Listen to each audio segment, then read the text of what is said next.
So these little live Q&A sessions are a great way for us to interact when it comes to your marketing, your sales, and your business evolution in general, meaning we want you to succeed.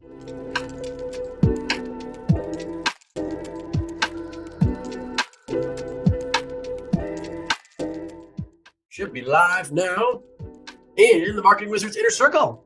Good afternoon, everybody. Good evening to some of you. It is a late Friday mailbag today, as it's been a super exciting Friday morning. Was in some tremendous meetings this morning, you guys. There is just some awesome stuff happening with the Marketing Wizards community. There's some awesome stuff happening in my own personal business evolution and what we're doing with our time marketing consulting company. So there's just really awesome stuff happening. It's been a really busy day here in the pet business too. So we hit all of our numbers last week. So I buy lunch on Friday here at the office if that happens. So I bought lunch for everybody today. Got a visit from my wife and my son today. So it's just been a ton of fun. But today we are going to dive into some fantastic questions from you folks in the community here at Marketing Wizards. So once again, these are a live mailbag that we do here. So I open up some questions that I have got from you guys over the course of the last week or so. And these questions come in via email. These questions come in through Messenger, and they come in just by talking to some of my community here. And they're great because I really feel like we can open up some of the conversations that you're having in your own head about how to market more effectively and how to get more traction out of what you're doing. Because the whole design behind the Marketing Wizards Inner Circle, this whole community, is to help small businesses accomplish big things. Meaning we want you to succeed in the biggest, baddest possible way. And so these little live Q&A sessions are a great way for us to interact. Plus, they're a really awesome way for us to dive into the questions that matter to you most when it comes to your marketing, your sales, and your business evolution in general. So we tackle questions like in regards to all three of those particular preferences or references. Topics. Let's go topics. All right. So if you're on here, if you're watching the replay, put a 2, please, in the comment section. The number 2. If you are watching live, then put 1 in there for me. And please feel free to comment or ask questions right in the comment section of this. If you watch the replay and you ask a question, I'll answer it next week.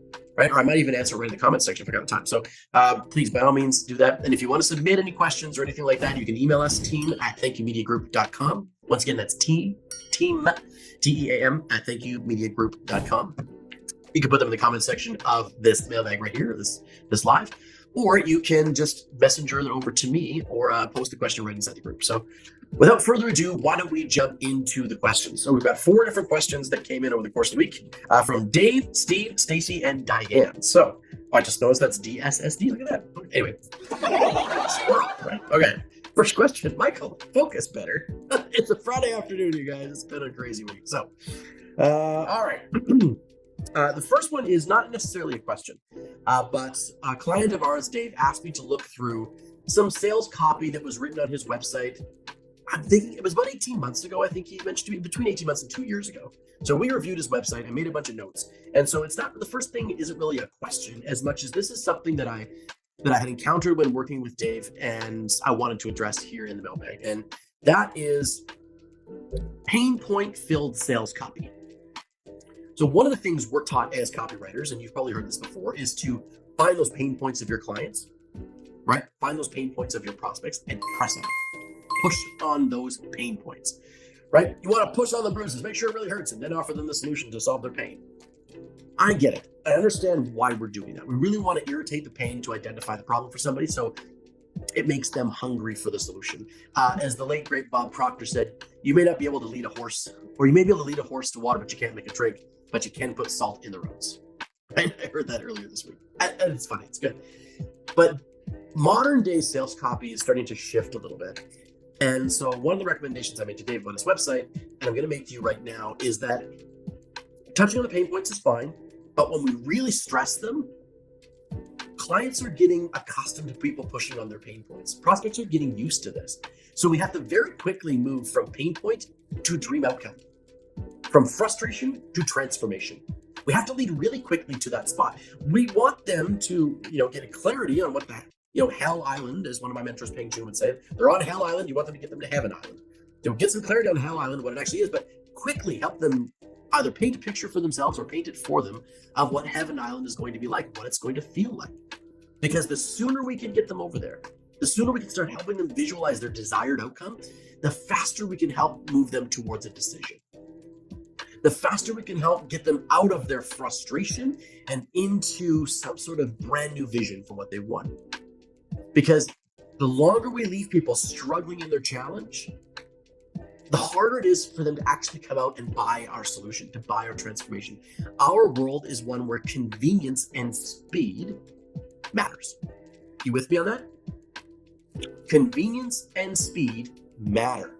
People make decisions all the time about spending more money to get it done faster. I do that internally in my own business. I can run Facebook ads. I can do some of these different things, but I recently hired somebody because they can do it faster than I can. I expanded my team, brought this person in because they can do it faster, more efficiently than I can. Just because I have the skill set doesn't mean somebody doesn't have a better version of that skill set that I can embrace and bring in, and then we can stride forward from there. So what I'm getting at is that the sooner you can help a client go from their pain points. So Dave, you saw the notes that I gave you for your website. There was a lot of pain points. There was a lot of hammering on the challenges, hammering on the real tough spots that your clients find themselves in. Well, the sooner we can get them out of that headspace and into oh, but I could have it this way. Oh, but you could solve that for me. Oh, this could be the way my business operates, or this could be the way I feel. The sooner we get them there, the easier it becomes to sort of smoothly move them into a sales process and move them towards the purchase and then the delivery of the transformation. So old school sales copy hammered on pain points really hard and really immersed a customer in them, poured pain all over them a lot of the time. But we're finding that sales copy that moves people from pain to pleasure, from pain to desire in a quicker way is actually being more effective these days. Some people, and maybe it's the short attention span thing. Maybe it's just that, we have less tolerance for, okay, I get it. I'm in pain. I'm struggling. Just tell me what it is. What's your solution for me? There's probably a little bit of that. It's probably the fact that we're just market saturated. Like everybody has shown so much marketing and so much advertising every single day. There's just a level of overload. So it's like, okay, just get to your point. What do you want to offer me? Right? So the thing to remember in your copy now is move through the pain points faster, try not to stress them as much, and get them to the other side. Get them to painting the picture of what their dream version of reality is going to look like sooner, better, faster. Okay, so that wasn't really a question, but it was something I just want to start off with. So Steve does have a question. Steve says, how do I get more people to buy into what I'm selling? I find people vague out while I'm selling to them, and I want to get them to pay more attention. Okay, how do I get more people to buy into what I'm selling? All right, so you got to sell them what they want and give them what they need. All right, Steve? Sell them what they want and give them what they need. Listen, we're experts in our industries, okay? We're experts in what we do. And chances are we're going to know more about what that client needs than even they realize. But the tricky part is that that's not necessarily what someone wants to buy, right? So there's this idea that I use in my teaching all the time, and even in my marketing and what I do, it's called a pill pocket. So in the pet industry, there's these things called pill pockets, and they're these little liver treats. Because I'm sure you've all experienced this, or for those who have dogs and cats at home, you know what I'm talking about. You have this little pill that you got from the vet, and you got to stick that into the dog's mouth, and it's supposed to swallow it, down it goes, and antibiotics, whatever they are, dog and cat, right? So you administer this, and the dog goes into the jowl, and the dog's like, you think, okay, perfect, got it, move on with your day. And then 15 minutes later, out this thing comes, right? 5 minutes later, out this thing comes. 2 minutes later, out it comes. You're like, but I thought you swallowed that. I've even seen dogs. You get them so close, and they're like, you get it right in the back of the throat. You think the pill's gone down? Oh, no. They work that sucker right back up again. Out it comes. And now you got this gross, disgusting pill. You got to try and get it back in there again. So they invented this thing called the pill pocket. Little liver pocket. You stick the pill inside. It's like a little teeny, tiny liver pillow. You hand it to the dog. You hand it to the cat. They chew it. They chew up the pill that's inside because it's inside the pill pocket. So when you're making sales, Steve, when you're making your offers, you got to pill pocket those things. You have to take what it is you know the client needs, but wrap it in the thing that the client wants, right? So for example, one of my old mentors from Make Your Mark, Colin Sprague, brilliant guy. Colin would basically talk about growing your business and evolving your company forward with his program. And And he would sell you on the shiny stuff like he's supposed to. Your business is going to multiply. It's going to get a 2x over the next year, 3x, whatever it is. We're going to help you achieve these things. You're going to live a life that's fuller and you'll be vibrant, full of energy, and you're just going to have this amazing business. All these things that a business owner wants. But you know what he knew they needed? They needed mindset work. They needed better business planning skills. They needed to set goals and have accountability groups. And they needed, those things. That's not what they wanted to buy. They wanted to buy I'm going to 3x my revenue. I'm going to make gobloads of money. I'm going to have this awesome business and only have to work 30 hours a week, whatever it is they wanted. He knew that he could sell that part of the equation to them and then give them the actual tools they needed to accomplish that thing. Because they didn't want to have to buy the tools. They want to accomplish the thing, but he knew deep down that they were going to have to go through this process to become a better version of themselves, to do these things in order to achieve their dream result. He pill-pocketed the whole thing. 2-year program, he pill-pocketed it, right? You see this all the time in marketing, all the time, right? So I just recently, I did an assessment of a quiz marketing campaign, which you will see in our deep dive training for next week. From some, some fitness company. I don't even know the name of it. Mr. Beast. No, it wasn't Mr. Beast. It was something else. Anyway, it doesn't matter. They pill-pocketed their whole program, right? At the beginning, they're telling you something about yourself. They walk you through this quiz, giving you a plan and a strategy to get your fitness results, right? Take our quiz and get this plan and strategy. And at the end of the plan and strategy, right, you get the plan and strategy, and here's what you really need. You need our app so that you can make sure this plan and this strategy comes to fruition. And here's all the features of the app, blah, blah, blah. Pill pocket, right? I engage with their marketing, the pocket, the tasty liver treat on the outside, and then they give me the pill on the inside, which is the app that's going to help maintain my accountability, tell me exactly what to do, on which days, et cetera, and help me track my goals. So when you're doing your pitching, Steve, I would encourage you to pill pocket your offers. Right? So make sure you're selling to the client the thing they want, the thing they need, even though deep down, the thing that they want, and then deep down, you're going to be selling them also the things that they need. Right? So, I know you're in a financial planning situation, so you have to sell them on the dream of what their financial future can look like. You can't sell them on all the tabulated pieces that it's going to take to make up that dream, because it's going to be way harder for them to buy. I hope that makes sense, buddy. So thank you so much for the question. So remember, pill pocket your ideas, my friends. Pill pocket. Okay. Stacy says, is there a cheap way to market on social media? Very straightforward, Stacy. Okay. By you saying cheap, I imagine you mean inexpensive. Yeah, sure there is. Tell more stories. Tell more stories. You know what, my friends? Social media is the perfect environment to tell more stories. I need to tell more stories on social media. You need to tell more stories on social media. We need to create more narrative on social media. It's funny because it's the easiest content to make. It's the most engaging content most of your people will watch or read or pay attention to. And yet, for some reason, it's the one we produce the least amount. I don't know why. Maybe it's because it takes more creative energy. I don't know. I can't put my finger on that. But the fact of the matter is that all the social media content I've ever done in my life, the stuff that's had the most engagement is the stories. The stories. When I'm in my groove from a social media content perspective, and I hope you feel the same way, you're telling great stories, they're engaging the right people from your audience, and those people are raising their hand going, I love the way you framed that. I'd like to work together, or tell me more about what it is that you do. The questions that we love to get, right? So tell more stories. Stacy, that's the simplest way to do this, right? And if you're going, okay, well, what type of story should I tell? Or what should they be about? Well, like we talked about at the beginning today, list out the challenges and pain points that your prospect is suffering from. I don't, in my particular case with this particular Facebook group, it's like, I'm not sure how to market. Should I do advertising? Like, there's a whole bunch of challenges that they're facing. How do I grow my business when I'm already really stressed out? How do I be more productive with my time? All these different things, right? List them all out and then look at them and go, I can tell a story about this client and how they solved that problem. Or I could tell a story about the time in my life when I was suffering from that and how I solved it. Or I could tell a fable about fictional characters that are stuck in a situation that's like that and how they solve it.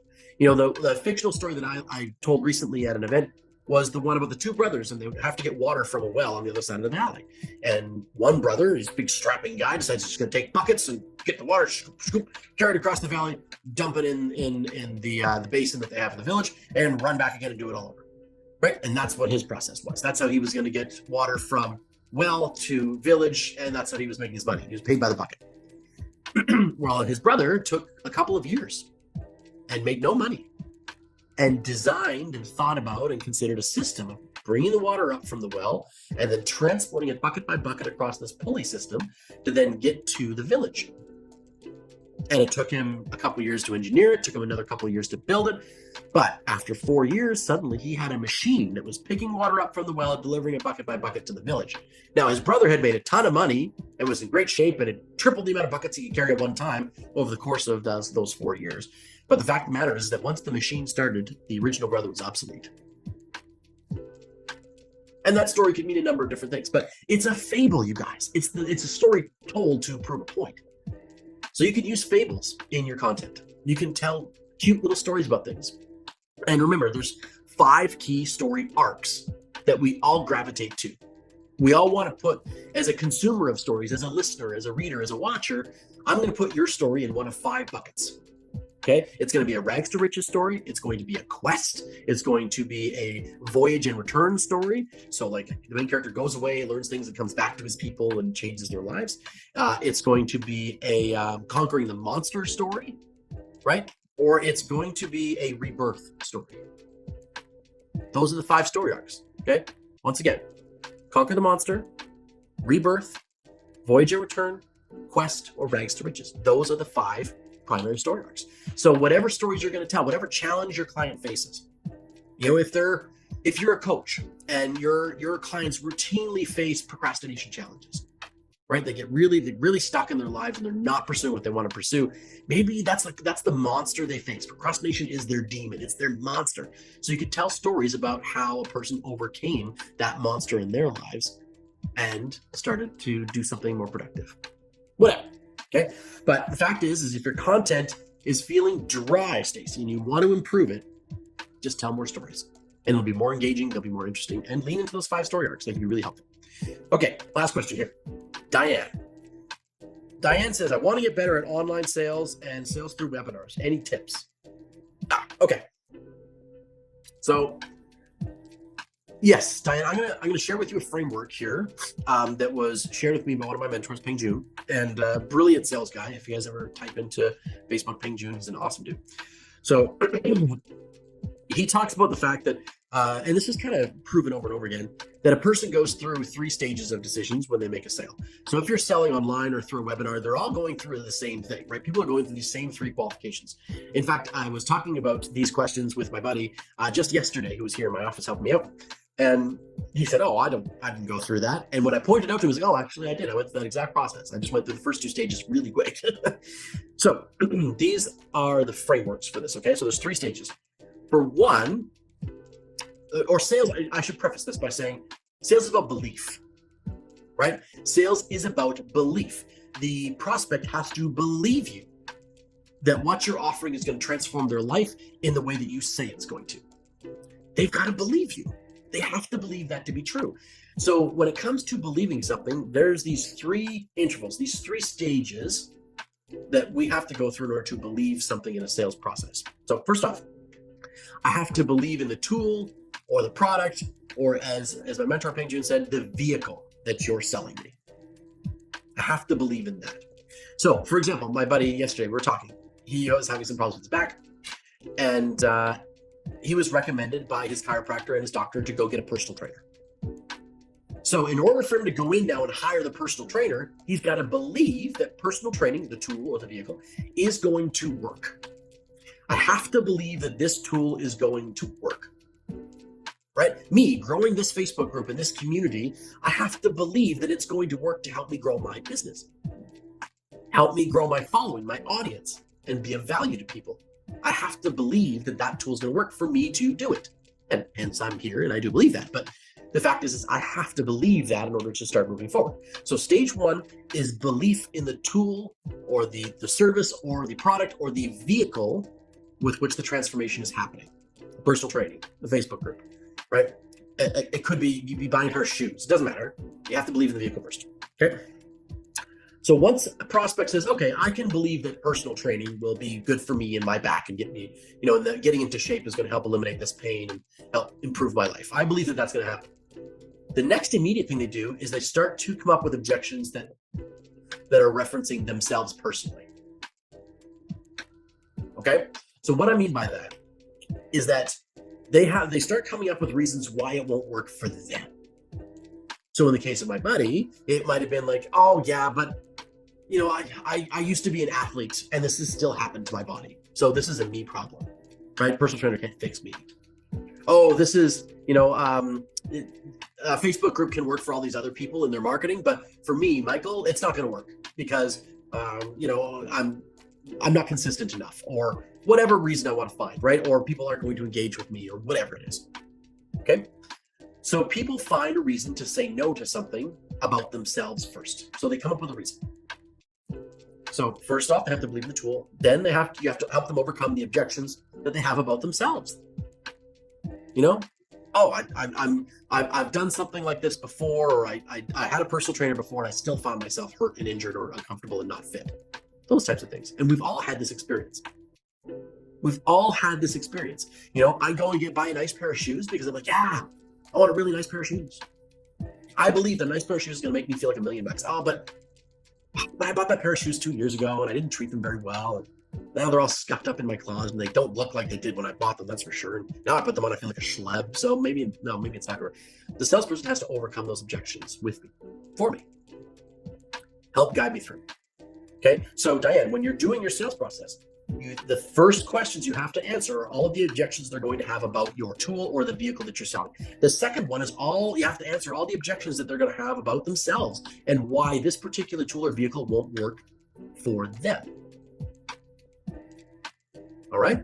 So then the next question, the third phase, so let's say they say yes to that. They say, okay, I can see how this different version, I can see how these shoes are actually, I'm going to take better care of them. They're going to give me this little kit here that's going to help me take better care of these shoes. This personal trainer, he's really good with people that are heavy and overweight and having the particular problems that I'm having. This is going to really be able to help me. They start rationalizing their choice.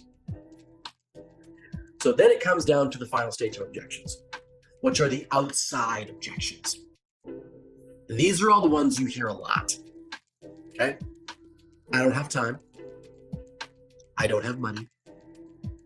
My partner, my spouse, right? This other person in my life is not going to be happy with this choice, right? I'm going to look foolish. This is the social question, right? Is this going to raise or lower my status, as Russell Brunson would put it so brilliantly, right? Am I going to feel a higher status because of this? Or am I going to feel like a fool because I bought this? So stage 3 is then going through all of these outside of themselves objections, right? In the case of my friend that was hiring the personal trainer, he was having these back problems. He was having weight issues. So he's like, okay, I know that personal training can help. I understand the tool. I get it. He quickly answered yes to that question. Okay. He quickly answered yes to that it will work for him. He'd worked with personal trainers before. He knew that a personal trainer could help him. If he found the right one, he knew that it would work. So he'd answered that question very quickly within seconds of the concept being presented to him from the doctor himself. He got hung up for 2 years in the third stage, which is, I don't have the money. What's my wife going to think? Right? I don't know if I've got the time. He got stuck there for years in that spot, and eventually took a great salesperson to help guide him through, right? And his pain became strong enough that he really needed it.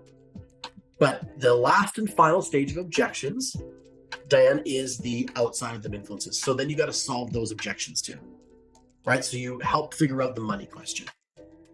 Maybe in your presentation, you've got payment plans, or maybe in your presentation, you have an offering that's so damn good, they can't say no, right? So you solve the value equation by offering a lot of value compared to what you're asking for price point wise. And you figure out how to present this to the partner, right? You paint a picture of what your life is going to look like with that person after you've engaged with this purchase. So you can reframe a lot of those third stage challenges as well by just simply going through those objections. But every person, Diane, goes through that process in their head. So if you're selling something through a webinar, my encouragement to you would be to structure your presentation so that it presents your offer, your product, and the challenges that it solves, and then goes through those objections in an educational and strategic way, but it does go through them. So it crosses them off the list of the challenges you're facing, or they're facing, I should say. All right. So I hope that helps. I hope that was valuable. Great questions. I really, really, really love the questions, you guys. And I hope you got some really awesome value out of today's live Q&A session. Dave, thank you for letting me use your website. Steve, thank you for your question. Stacy, thank you for your question. And Diane, thank you for your great question at the end. These are all really, really critical elements of valuable pieces to helping you build out your small business and accomplish amazing things in 2023 with what it is that you're doing. So once again, I hope you got great value out of today. My name is Michael Bridgman, and if you want to submit your questions to us, just please type it in the comments section. We'll take a look at those. You can email us at team@thankyouMediaGroup.com with your question. We'll answer it in our Friday mailbag next week. Or you can just send me a private message on Messenger. So thank you so much, you guys, for watching this. You are a fantastic community. I love you guys, and look for more announcements. We've got some really cool stuff happening here in the Marketing Wizards Inner Circle. So thank you so much for being a part of this. I love you guys lots. Go up there, enchant your audience, make magic happen. I have been Michael Bridgman. You have been awesome. And this is me saying goodbye and ciao for now.